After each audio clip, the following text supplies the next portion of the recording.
जय हिंद सभी दोस्तों, कैसे हो आप सभी लोग। उम्मीद करता हूँ बढ़िया होंगे। तो फ्रेंड्स, आज की क्लास में हम करने वाले हैं आपका 23 अगस्त 2022 का सेकंड शिफ्ट का पेपर। ठीक है। और इसमें हम आपके जो साइंस एक सब्जेक्ट होता है उसमें जो आपके ग्रुप डी में पूछे जाते हैं 25 क्वेश्चन, वो 25 क्वेश्चन सारे हम डिस्कस करने वाले हैं। तो पहली क्वेश्चन की तरफ बढ़ते हैं अपन लोग।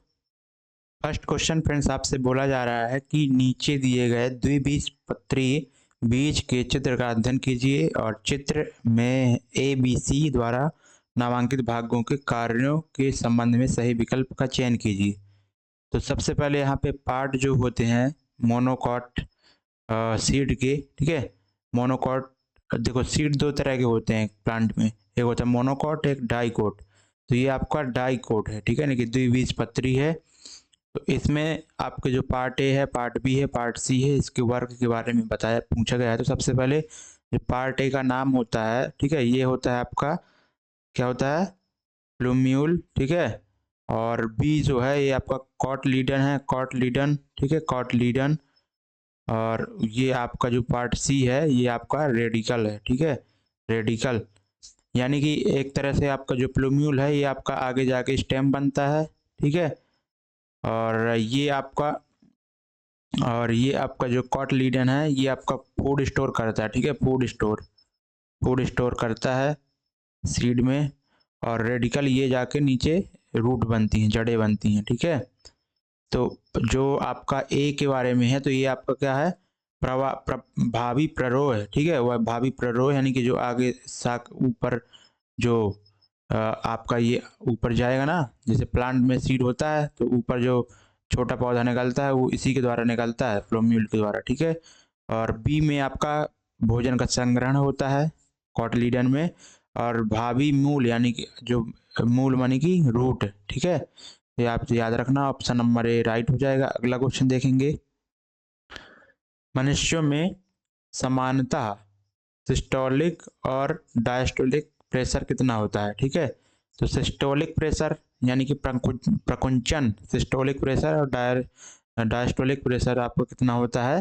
तो सिस्टोलिक जो प्रेशर होता है 120 mmHg, और जो डायस्टोलिक प्रेशर होता है वो आपका 180 mmHg। और सिस्टोलिक और डायस्टोलिक के मतलब क्या होता है, देखो जो अपना हार्ट होता है, ह्यूमन हार्ट, वो 4 चेम्बर में डिवाइड होता है। ठीक है। जो ऊपर वाले पार्ट होते हैं दोनों ये, ठीक है, ये दोनों जो पार्ट होते हैं ये होते हैं आपके आलिंद। ठीक है, आलिंद। नीचे के दोनों पार्ट होते हैं ये आपके निलय। ठीक है। तो जो आपका यदि आपका क्या निलय, ठीक है, निलय का अगर वो हो रहा है आपका क्या संकुचन, ठीक है, तो वो सिस्टोलिक कहलाएगा। और निलय का अगर निलय आपके जो हैं वो रिलैक्स कर रहे हैं, ठीक है, तो वो डायस्टोलिक कहलाएगा। ठीक है, ये आप बात ध्यान देना। तो निलय से ही अगर निलय आप पिचक रहे हैं तो सिस्टोलिक होगा। और डायस्टोलिक कब होगा, जब निलय आपके रिलैक्स अवस्था में होंगे। ठीक है, यानी कि वो पुनः अपनी मूल अवस्था पे आ जाएंगे। ठीक है, तो वो डायस्टोलिक कहलाता है। तो नेक्स्ट देखेंगे। निम्न में से कौन सा वायु प्रदूषक एक प्राकृतिक स्रोत है। ठीक है। तो वायु प्रदूषक का एक प्राकृतिक स्रोत कौन सा है आपका, नेचुरल सोर्स कौन है, किसका, वायु प्रदूषक का। ठीक है। तो पहला ऑप्शन है ऊर्जा संयंत्र। ऊर्जा संयंत्र तो ये आपका कृत्रिम, ठीक है, कृत्रिम स्रोत है, ये तो नहीं होगा। वाहनों से निकालने वाला धुआं ये भी कृत्रिम है। ठीक है, मानव द्वारा वही तो वाहन बनाए जाते हैं, नेचुरल थोड़ी होते हैं। और लकड़ी के जलना ये भी क्या है, ह्यूमन मेड है। ठीक है। और जो ज्वालामुखी विस्फोट है इसके द्वारा जो वायु प्रदूषक निकलते हैं वो प्राकृतिक होते हैं। ठीक है, नेचुरल सोर्स ही होता है ज्वालामुखी विस्फोट। ठीक है, ये इंसान के द्वारा नहीं किया जाता है। अगला देखेंगे। नीचे दिए गए कथनों पर विचार कीजिए और सही उत्तर का चयन कीजिए। पहला है कथन यहाँ पे बोला जा रहा है कि कार्बन में कार्बन के अन्य परमाणुओं के साथ बंध बनाने की अद्वितीय क्षमता होती है, जिसके परिणाम स्वरूप बड़े अणु बनाते हैं। तो ये बिल्कुल सही है कि कार्बन जो होता है ना उसके पास क्या होता है, दूसरे अन्य परमाणु के साथ वो बहुत आसानी से बंध बना लेता है। ठीक है। और ये इसकी ये अद्वितीय क्षमता होती है जिसके परिणाम स्वरूप वो बहुत बड़े बड़े अणु बनाता है। ठीक है। बहुत लंबी श्रृंखलाएं बना लेता है। यही गुण आपका कार्बन के पास होता है। और इस गुण को क्या कहते हैं? कैटिनेशन कहते हैं। तो कार्बन द्वारा बहुत लंबी लंबी अणुओं की श्रृंखला बनाने के गुण को ही क्या कहलाती है? कैटिनेशन कहलाता है। ठीक है, यानी कि श्रृंखलन। तो दोनों आपके करेक्ट हैं। ठीक है, आप बात ध्यान देना। नेक्स्ट देखेंगे, बोला जा रहा है कि नीचे दिए गए कथनों पर विचार कीजिए और सही उत्तर यानी कि करेक्ट आंसर बताना है। अब एक और करेक्ट कथन कौन सा है? करेक्ट स्टेटमेंट फर्स्ट है, अष्टक नियम केवल कैल्शियम तक लागू था। ठीक है, तो जो अष्टक नियम किसने दिया था? न्यूलैंड साहब ने। वह केवल कैल्शियम तक लागू था। तो आपका ये क्या हो जाएगा? बिल्कुल करेक्ट है। ठीक है, कैल्शियम तक ही जो अष्टक नियम उन्होंने दिया था, तो कैल्शियम तक ही लागू था। उसके बाद कैल्शियम के बाद प्रत्येक आठवें तत्व में पहले के समान गुण मौजूद नहीं थे। ठीक है, तो ये भी सही है आपका, क्योंकि कैल्शियम तक ही लागू था ना उनका अष्टक नियम। तो उसके बाद जो आगे आपके प्रत्येक आठवें तत्व में पहले के समान गुण मौजूद नहीं थे, इसलिए कैल्शियम तक ही लागू था। तो इसका राइट आंसर क्या हो जाएगा? आपका चौथा, कि दोनों कथन सही हैं और कथन जो दूसरा है ना, कथन 1 की सही व्याख्या करता है। ठीक है, ये आप बात ध्यान देना। क्लियर है ना? दोनों सही हैं और कथन 1 जो है, सॉरी कथन 2 कथन 1 की सही व्याख्या करता है। कथन दूसरा ही तो बता रहा है ना कि उसके कैल्शियम के बाद प्रत्येक आठवें तत्व के में पहले के समान गुण मौजूद नहीं होते, तभी तो आपका यहाँ कैल्शियम तक लागू हो रहा है ना। तो चौथा राइट होगा। ठीक है ना? नेक्स्ट देखते हैं। नेक्स्ट यहाँ पे बोला जा रहा है कि पी क्या है? पी शक्ति है, धारा आई है और प्रतिरोध आपका आर है, तो विभवांतर भी है के बीच गलत संबंध की पहचान कीजिए। ठीक है, तो सबसे पहले पावर पी बराबर क्या होता है? वी आई होता है। ठीक है, तो वी आई, तो ये तो देखो करेक्ट है यहाँ पे। और इसी को अगर हम पी को आई बराबर क्या होता है? वी बटे आर होता है। तो आई की जगह हम वी बटे आर रख देंगे, तो वी स्क्वायर बटे आर ही हो जाएगा, यानी कि ये भी करेक्ट है। और पी बराबर आपका एक और फार्मूला यहीं से बन जाता है, अगर वी की वैल्यू आई आर रख देते हैं। ठीक है, वी की वैल्यू अगर आई आर रख देते हैं तो आई स्क्वायर आर भी बन जाएगा। ये भी करेक्ट है, लेकिन ये आपका रॉन्ग है। ठीक है, इसलिए इसका राइट आंसर क्या हो जाएगा? ऑप्शन नंबर चौथा, क्योंकि गलत ही हमसे पूछा गया था। नेक्स्ट देखेंगे, नारियल के छिलके में मौजूद कौन सा ऊतक उससे कठोरता और दृढ़ बनाता है? ठीक है, तो प्लांट टिश्यू के बारे में बात करते हैं। तो आपका एक टिश्यू होता है स्क्लेरेंकाइमा। ठीक है, स्क्लेरेंकाइमा क्या करता है कि वो प्लांट में कठोरता और दृढ़ता वहाँ पे बनाता है। ठीक है, और जो गार्ड सेल होते हैं वो तो आपको पता होगा कि स्टोमेटा के फंक्शनल पर वो वर्क करता है, यानी कि स्टोमेटा को बंद और खोलने का काम करता है गार्ड सेल। ठीक है, और कोलेनकाइमा जो होता है ये लचीलेपन के लिए जिम्मेदार होता है। ठीक है, लचीलेपन के लिए। ठीक है, प्लांट में लचीलापन इसी की वजह से होता है, जैसे हवा हवा चलती है तो स्टेम तने वगैरह टूटते नहीं है ना, टहनियाँ वगैरह साधारण टूटती नहीं, लचीलापन इधर उधर झुक जाती हैं, तो कोलेनकाइमा टिश्यू की वजह से। जो पैरेन्काइमा होता है ये आपका एक तरह से स्टोरेज के लिए होता है। ठीक है, फूड स्टोरेज वगैरह के लिए होता है ये। क्लियर है ना? नेक्स्ट देखेंगे, बोला जा रहा है कि एक लेंस द्वारा उत्पन्न आवर्धन कितना है? 1/2 है। लेंस द्वारा बने प्रतिबिंब की प्रकृति और तुलनात्मक आकार आपको बताना है। ठीक है, तो यहाँ पे लेंस द्वारा जो उत्पन्न आवर्धन है वो कितना है? 1/2 है, यानी कि मैग्निफिकेशन आपका 1/2 दिया गया है। ठीक है, तो आपको यहाँ पे आपको मैग्निफिकेशन जो आपका आवर्धन होता है लेंस का वो V/U और या फिर height of image upon height of object बताना। ठीक है, तो देखो रेशो, देखो हाइट का रेशो क्या है ऑब्जेक्ट की? 2 है, लेकिन इमेज जो बन रहा है 1 बन रहा है, यानी कि ऑब्वियस सी बात है कि ये आपका इमेज क्या हो रहा है? छोटा बन रहा है। ठीक है, तो छोटा वाला आंसर होगा, बड़ा वाला तो है जो है उसे हटा दीजिए। ठीक है, अब उसके बाद में आप देख सकते हैं कि ये आपका मैग्निफिकेशन आपको पॉजिटिव आया है। ठीक है, पॉजिटिव अगर आया है यानी कि जो आपका प्रतिबिंब होगा आभासी होगा। ठीक है ना? आभासी होगा। ठीक है, तो यहाँ पे आपका आभासी वाला सीधा होता ही है, आपको पता ही होगा, तो तीसरा आपका राइट आंसर हो जाने वाला है। ठीक, नेक्स्ट देखते हैं, निम्न में से कौन सा वायरस का उदाहरण है?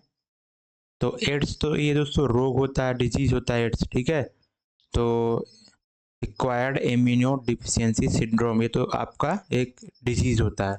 एंथ्रेक्स भी आपका एक डिजीज़ है, ठीक है। और फील फील पानी की एलिफेंट और एलिफेंट टीएसएस, ठीक है, यानी कि इसमें पैर जो होता है तो वो आपका मोटा हो जाता है एकदम से, ठीक है। तो ये भी आपकी एक डिजीज है, ठीक है। लेकिन वायरस बोला गया है, कौन सा वायरस का उदाहरण है, तो जो HIV होता है वही वायरस है, और इसी वायरस की वजह से ही आपका एड्स डिजीज होता है, ठीक है। और एड्स को जांचने के लिए कि किसी व्यक्ति को एड्स है कि नहीं है, तो ये आपका एलिसा टेस्ट इसके लिए किया जाता है, ठीक है। कौन सा? एलिसा टेस्ट, ठीक है। नेक्स्ट देखेंगे, स्वतंत्र रूप से लटका हुआ एक क्या है, क्षण चुंबक, यानी कि बार मैग्नेट है की दिशा इंगित करता है, ठीक है। तो ये आपको तो सभी को पता है कि वो उत्तर दक्षिण ही इंगित करता है। कोई भी अगर मैग्नेट आप स्वतंत्र रूप से लटका देते हैं तो वो उसके जो पोल होंगे ना, तो नॉर्थ और साउथ को ही इंगित करते हैं, ठीक है। निम्न में से किस जीव की छोटी आंत यानी कि स्मॉल इंटेस्टाइन अपेक्षाकृत लंबी होती है, ठीक है। तो लंबी होगी यानी कि उसको जो भोजन होगा वो अगर लंबी है ना स्मॉल इंटेस्टाइन, तो भोजन को पचाने के लिए ज़्यादा समय चाहिए होगा, ठीक है। ज़्यादा समय चाहिए होगा यानी कि जो ज़्यादा समय किसके लिए चाहिए होता है, मांस को पचाने के लिए, एक या कि फिर आपको हरी चीज़ पचाने के लिए, जिसमें सेल्यूलोज होता है, ठीक है। हरी चीज़ में सेल्यूलोज होता है, जैसे घास वगैरह में सेल्यूलोज होता है, तो सेल्यूलोज को पचाने में से ज़्यादा टाइम लगता है फ्रेंड्स, ठीक है। क्योंकि सेल्यूलोज एक आपका बहुत कॉम्प्लेक्स आपका कॉम्प्लेक्स यहाँ पे चीज़ होता है, ठीक है। कॉम्प्लेक्स फूड है तो जिसको पाचन में बहुत टाइम लगता है, तो सेल्यूलोज तो मनुष्य तो दोस्तों चा घास वगैरह खाता नहीं है, खाता भी है तो बहुत कम खाता है, ठीक है। बाघ आपका ये आपका मांसाहारी होता है, शेर भी मांसाहारी होता है, तो आपका जो गाय होता है ये तो पूरे से तरह शाकाहारी है ना, तो इसलिए इसकी स्मॉल इंटेस्टाइन लॉन्ग होगी, क्योंकि सेल्यूलोज को पचाने के लिए ज़्यादा टाइम चाहिए होगा। ज़्यादा टाइम कब लेगी? जब उसकी स्मॉल इंटेस्टाइन लॉन्ग होगी, ठीक है। नेक्स्ट देखेंगे, डैश पौधे की पत्तियों में मेथेनोइक अम्ल होता है, ठीक है। तो मेथेनोइक एसिड होता है, तो ये होता है आपको बिच्छू बूटी में, ठीक है। तो एक बिच्छू बूटी नाम से एक प्लांट होता है जिसकी पत्तियों में ऐसे कांटे नुमन, जैसे कोई उसकी लीफ है तो उसमें कांटे कांटे ऐसे निकले होते हैं, ठीक है। इन्हीं कांटों में आपका मेथेनोइक एसिड होता है, अगर वो चुभ जाता है तो दर्द होता है, ठीक है। तो मेथेनोइक एसिड उसमें होता है, ये आप बात ध्यान देना, ठीक है। बाकी टमाटर में आपका ऑक्जेलिक एसिड होता है, ठीक है। इमली में टार्टरिक होता है, ये सारी चीज़ याद रखना। नेक्स्ट देखेंगे, पहले चरण में आरंभ में ऑक्सी और अनॉक्सी श्वसन के दौरान उत्पन्न उभयनिष्ठ उत्पाद निम्न में से कौन सा है? तो ये आपका होता है पार्विट एसिड, 3 कार्बन वाला आपका ये हाइड्रोकार्बन है, ठीक है। और इसका जो फार्मूला होता है C3H4O3, ठीक है। तो जब भी पहले चरण में जो ऑक्सीडेशन होता है, ठीक है, यानी कि श्वसन होता है, तो श्वसन चरण में पहला जो चरण होता है, तो ऑक्सी और अनॉक्सी श्वसन के दौरान, चाहे वो श्वसन आपका ऑक्सी हो चाहे अनॉक्सी हो, उसके दौरान उत्पन्न जो वनस्ट उत्पाद होता है तो पार्विट एसिड ही होता है, ठीक है।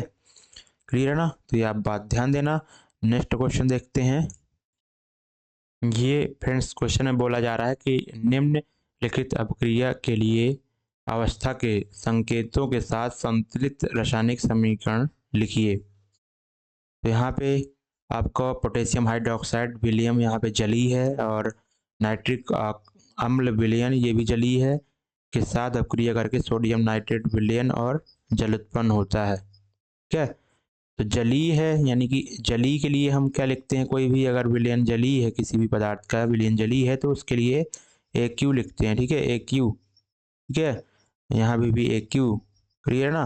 तो यहाँ पे AQ तो वगैरह लिखा नहीं गया, तो ये तो आपका गलत हो जाएगा, ठीक है। यहाँ पे लिक्विड L लिख दिया गया है, लिक्विड थोड़ी जली विलयन है, KOH का लेना है, पोटेशियम हाइड्रोक्साइड का, तो आपका ये ऑप्शन होगा। इसके बाद आप देख सकते हैं नाइट्रिक अम्ल का जली विलयन भी आपको क्या लेना है, AQ ही लेना है, जली विलयन ही लेना है, ठीक है। तो यहाँ पे तो लिक्विड ले लिया गया इसलिए ये रॉन्ग, तो आपका यही राइट हो जाएगा, ठीक है। नेक्स्ट देखेंगे, बोला जा रहा है कि भूपेश को कुछ वर्ष तक फसल विफलता का सामना करना पड़ा, यानी कि भूपेश एक कोई लड़का था, वो क्या कर रहा था कि खेती किसानी अपना कर रहा था, तो उसकी फसल हो ही नहीं रही थी। अब उसके आगे बारे में बताया जा रहा है, जब उसने मिट्टी के पीएच की जांच कराई तो यह लगभग 11.6 था। 11.6 यानी कि अगर 7 से अगर आपका जो पीएच है ऊपर है, ठीक है, 7 से ऊपर है तो आपका ये क्या हो जाएगा, 7 से अगर ऊपर है तो ये आपका बेस हो जाएगा, ठीक है। तो ये 11.6 है इसका पीएच वैल्यू, तो यानी कि ये बेसिक है, इसकी मिट्टी है कैसी है, बेसिक है। तो अब बोला जा रहा है कि यह वह अपने कृषि क्षेत्र की मिट्टी के उपचार के लिए निम्न में से किस यौगिक का उपयोग कर सकता है, ठीक है। यानी कि उसको दोस्तों बेसिक है ना, अगर उसकी मिट्टी बेसिक है तो उसको कैसी उसको अप्रॉक्स 7 जो न्यूट्रल होता है तो उदासीन होता है उसके आसपास लाना होगा मिट्टी को। तो बेसिक में क्या मिला है वो, अगर एसिड मिलाता है तभी तो बेसिक मतलब बेसिक प्लस एसिड मिलके आपका न्यूट्रल के आसपास आ पाएगा ना, ठीक है ना।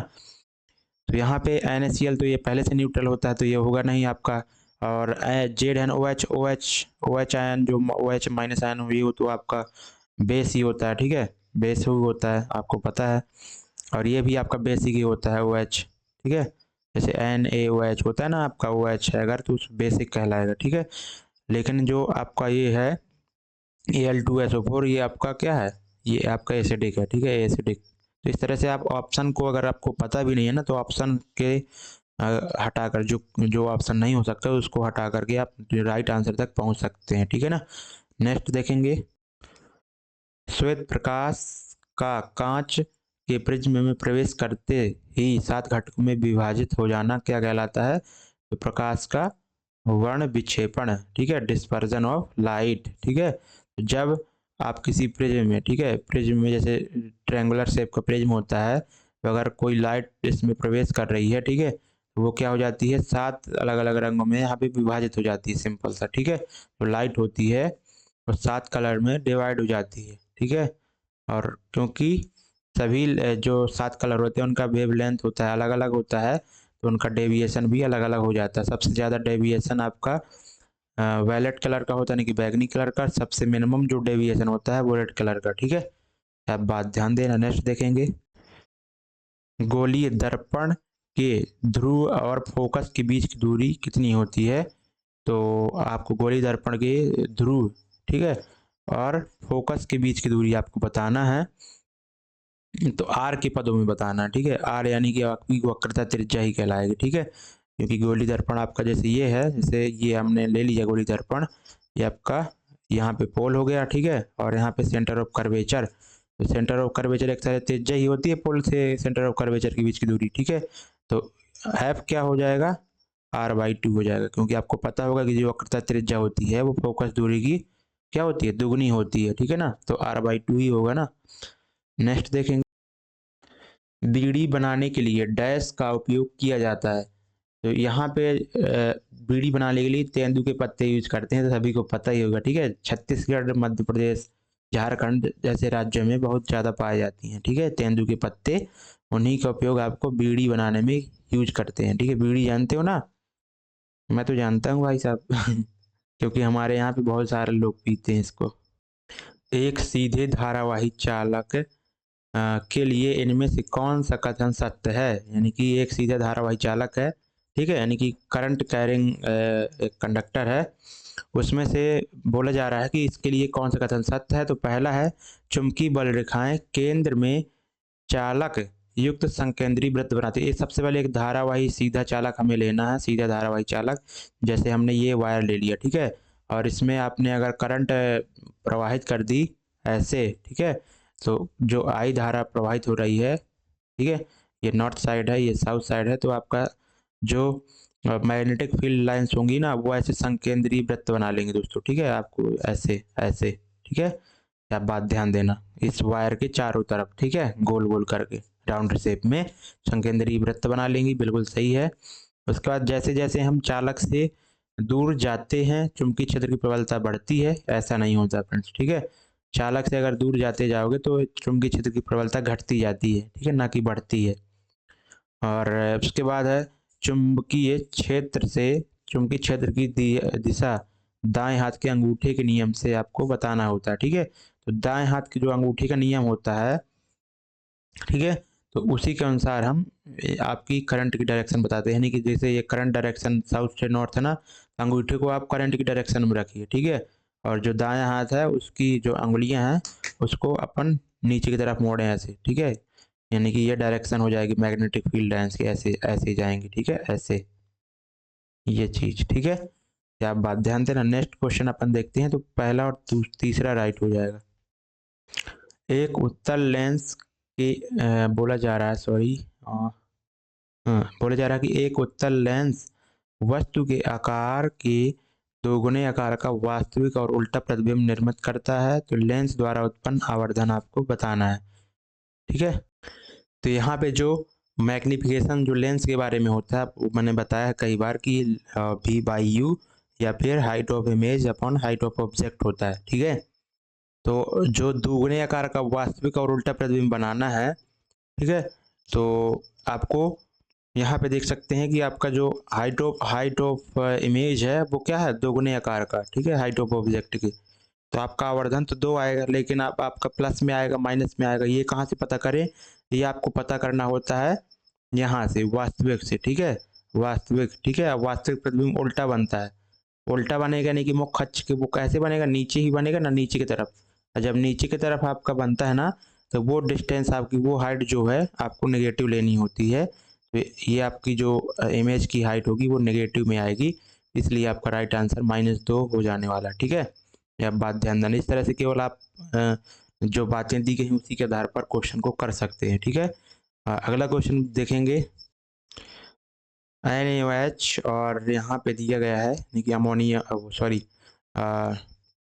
आपका ये दिया गया है HNO3 और KOH पोटेशियम हाइड्रोक्साइड, इनका जलीय विलयन को जब आप रिएक्शन कराएंगे तो KNO3 ये पोटेशियम नाइट्रेट, ठीक है। और उसके बाद आपका जल बनता है लिक्विड फॉर्म में। तो आपको ये बताना है कौन सी रिएक्शन है।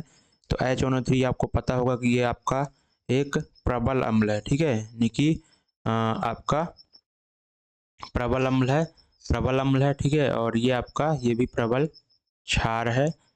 तो अम्ल और क्षार जब रिएक्शन करते हैं तो आपको पता होगा कि क्या बनता है, साल्ट बनता है, यानी कि लवण, और इधर वाटर बनता है, ठीक है। तो ये आपकी रिएक्शन कौन सी कहलाती है, उदासीनीकरण रिएक्शन, ठीक है, उदासीनीकरण अभिक्रिया। क्लियर है ना। नेक्स्ट देखेंगे। समांतर क्रम संयोजन में संयोजित कई प्रतिरोधों के लिए इनमें से कौन सा कथन सत्य है, ठीक है। यहाँ पे बोला जा रहा है आपका, यदि आप समांतर क्रम में आपको बहुत सारे अधिक मतलब बहुत से अधिक यहाँ पे प्रतिरोध को अगर संयोजित कर रहे हैं समांतर क्रम में, तो उनके बारे में कौन सा कथन सत्य है। तो सभी प्रतिरोध दो दिए गए बिंदुओं के बीच संयोजित होते हैं। तो बिल्कुल 100% राइट है। यानी कि अगर कोई जैसे पॉइंट अगर मान लेते हैं कोई पॉइंट यहाँ पे ये है और ये है, इनके बीच हमें समांतर क्रम में रजिस्टेंस को जोड़ना है। तो कैसे जोड़ते हैं अपन, ठीक है, ऐसे जोड़ते हैं ना, जैसे एक रजिस्टेंस ये हो गया, ठीक है, एक रजिस्टेंस जैसे ये हो गया, ठीक है, इसी तरह से एक रेजिस्टेंस ये हो गया। तो जितने भी प्रतिरोध हैं 2 पॉइंटों के बीच में ही तो जोड़े हैं ना, 2 पॉइंट के बीच में ही तो जोड़े हैं ना, इस और इसके, ठीक है, 2 पॉइंटों के बीच में ही जोड़े होते हैं। तो यही आपका समांतर संयोजन कहलाता है, ठीक है। इस और इस पॉइंट से ही सभी प्रतिरोध जुड़े हैं, देख सकते हैं आप, ठीक है, 2 पॉइंटों के बीच में ही। उसके बाद में कि बोला जा रहा है कि परिपथ का तुल्य प्रतिरोध वृष्टि प्रतिरोध से अधिक होता है, ये गलत है, ठीक है। जब भी पैरेलल में आप पैरेलल कॉम्बिनेशन में अगर जब आप रेजिस्टेंस को जोड़ते हैं तो आपका जो नेट रेजिस्टेंस प्राप्त होता है वो जो इनमें से न्यूनतम रेजिस्टेंस होगा ना उससे भी मिनिमम होगा, ठीक है, उससे भी कम होगा, ठीक है। जैसे कि मैं मान लेता हूँ कि मैंने कोई प्रतिरोध 4 ओम का और 2 ओम के प्रतिरोधों को समांतर क्रम में ऐसे ही मैंने जोड़ दिया, ठीक है, ऐसे मान लेता हूँ एक एग्जाम्पल के द्वारा, ठीक है। और तो हमें इसका नेट रेजिस्टेंस निकालना है ना, तो हमारा रेजिस्टेंस जो नेट रेजिस्टेंस 2 से भी कम आएगा, न्यूनतम प्रतिरोध से भी कम ही आएगा, ठीक है। जैसे 1/R बराबर 1/4 प्लस 1/2, जैसे यहाँ से निकालेंगे, इधर से 1 प्लस इधर 2, यानी कि जो R बराबर आ जाएगा 4/3 आ जाएगा, यानी कि 1.33। देखो 2 से भी कम आया, तो मिनिमम रेजिस्टेंस से भी कम ही आएगा। ये तो आपका गलत हो गया क्योंकि इसमें अधिक बोला जा रहा आएगा। प्रत्येक प्रतिरोध टर्मिनलों के बीच विभवांतर समान होता है, तो ये भी आपकी बात सही है। जो पैरेलल में आप कोई भी रेजिस्टेंस जोड़ते हैं तो उनका जो बीच का विभवांतर होता है ना दोनों आपका दोनों मतलब कि पैरेलल में जितने भी रेजिस्टेंस जुड़े होते हैं उन सभी में वोल्टेज सेम होता है और धारा अलग अलग होती है, ठीक है। लेकिन अगर सीरीज में जुड़े होते हैं दो प्रतिरोध तो वहाँ पे सीरीज में आपका वोल्टेज डिफरेंट होता है और धारा कांस्टेंट होती है, ये बात ध्यान देना। तो पहला और तीसरा राइट हो जाएगा। और निम्न में से कौन सा अभिकारक ए के स्थान पर आएगा और उदासीनीकरण अभिक्रिया प्रदान करेगा, ठीक है। तो अभिकारक ए के स्थान पर कौन सा आएगा, तो ये कैल्शियम हाइड्रोक्साइड है। और उदासीनी अभिक्रिया मैंने बताया ना कि ये आप जब एसिड प्लस बेस मिलाते हैं तो आपका साल्ट और प्लस वाटर आपका बनता है, यही आपकी उदासीनीकरण रिएक्शन है। तो ये आपका देखो ये OH समूह वाला है, ये आपका वैसे बेस हो जाएगा, ठीक है। तो आपको यहाँ पे एसिड चाहिए ना, एक ही जगह एसिड, तो एसिड यहाँ पे चाहिए तो है, लेकिन सल्फ्यूरिक अम्ल भी है, एसिड, ये भी सभी अम्ल ही हैं। लेकिन आप रिक्वायरमेंट किसकी है, ठीक है। यहाँ पे देख सकते हैं कि कैल्शियम हाइड्रोक्साइड, तो आपका कैल्शियम तो ये रहा और यहाँ से H2O आपका OH से ही बन गया, लेकिन Cl है तो यहाँ पे क्या चाहिए होगा, तो ऐसा अम्ल चाहिए होगा जिसमें क्लोरीन होगा। तो हाइड्रोक्लोरिक अम्ल जो होता है HCl, उसी में तो क्लोरीन होता है ना आपका, इनमें किसी में क्लोरीन थोड़ी होता है, ठीक है। तो ये बात ध्यान देना। नेक्स्ट देखते हैं। तो यहाँ पे लास्ट क्वेश्चन है आपका और 25वां क्वेश्चन है। बोला जा रहा है क्रमशः 40 वाट, 60 वाट और 100 वाट की रेटिंग वाले 3 बल्ब ABC 220 वाट के 220 वोल्ट के यहाँ पे मतलब किस धारा के साथ यहाँ पे समांतर क्रम में संयोजित हैं। तो अधिकतम दीप्ति यानी कि अधिकतम किसमें चमकेगा बल्ब, आपको बताना कौन सा अधिक बल्ब चमकेगा। तो किसमें जुड़े होंगे, सबसे पहले आपको देख सकते हैं समांतर क्रम में। तो सबसे पहले आप देखते होंगे कि जो आपकी घर की लाइट जुड़ी होती है वो किस क्रम में जुड़ी होती है, समांतर क्रम में ही तो जुड़ी होती है, ठीक है। तो घर की लाइट समांतर क्रम में ही तो जुड़ी होती है। ऐसा थोड़ी है कि अगर आपका एक बल्ब भी फ्यूज हो गया तो फिर पूरी करंट ही बंद हो जाएगा, पूरा सभी उपकरण आपका बंद हो जाएगा, ठीक है। तो समांतर क्रम में जुड़ा होता है ताकि कोई अगर उपकरण खराब भी हो जाए तो अगला उपकरण आपका चलता रहे, अगला बल्ब भी चलता रहे। तो समांतर क्रम में दोस्तों आपकी घर की लाइट जुड़ी होती है। तो आपने एक बात गौर की होगी कि आप जितने ही अधिक वाट का बल्ब लाएंगे वो उतना ही अधिक चमकता है, ठीक है। अगर आप 6 वाट का बल्ब ले आएंगे तो उसकी रोशनी कम होगी, लेकिन अगर आप 6 की जगह 9 वाट का बल्ब ले आएंगे तो 6 वाले से ज़्यादा होगा, क्योंकि जितने वाट का बल्ब आप समांतर क्रम में लगाएंगे उतना ही अधिक चमकेगा, जितने अधिक वाट का लगाएंगे, ठीक है। तो इसलिए जो आपका 100 वाट का बल्ब होगा वो अधिक चमकेगा, ठीक है, समांतर क्रम में, ये आप ध्यान देना। अगर सीरीज में यही पूछा, सीरीज में अगर जुड़े होते ना, सीरीज में जस्ट उल्टा हो जाता। जो सीरीज में मैक्सिमम बल्ब ज़्यादा चमकता है वो होता जो मिनिमम वाट का होता, ठीक है, जो मिनिमम वाट का होता। केवल ऐसे याद रखना, बाकी इसकी कैलकुलेशन करने का भी एक वो होता है, ठीक है, पावर वगैरह निकालनी पड़ती है इसमें, ठीक है। तो वो आप इसमें से आप ध्यान न दीजिए। मैं तो यही कह रहा हूँ कि आपका जो घर का बारे में बात करते हैं, जब आपका जब घर का जो आपका जो वायर वगैरह कनेक्ट होती हैं वो उपकरण जितने भी कनेक्ट होते हैं एक दूसरे से पैरेलल में होते हैं, समांतर में होते हैं। और समांतर में होते हैं तो घर में जब आप बल्ब लाते हैं तो वो क्या होता है जितने अधिक वाट का बल्ब लगाएंगे उतना ही वो चमकता है, आपने देखा होगा, ठीक है। इसलिए आपका बल्ब सी मैक्सिमम चमकेगा। दोस्तों थैंक यू सो मच, मिलेंगे नेक्स्ट क्लास में। जय हिंद।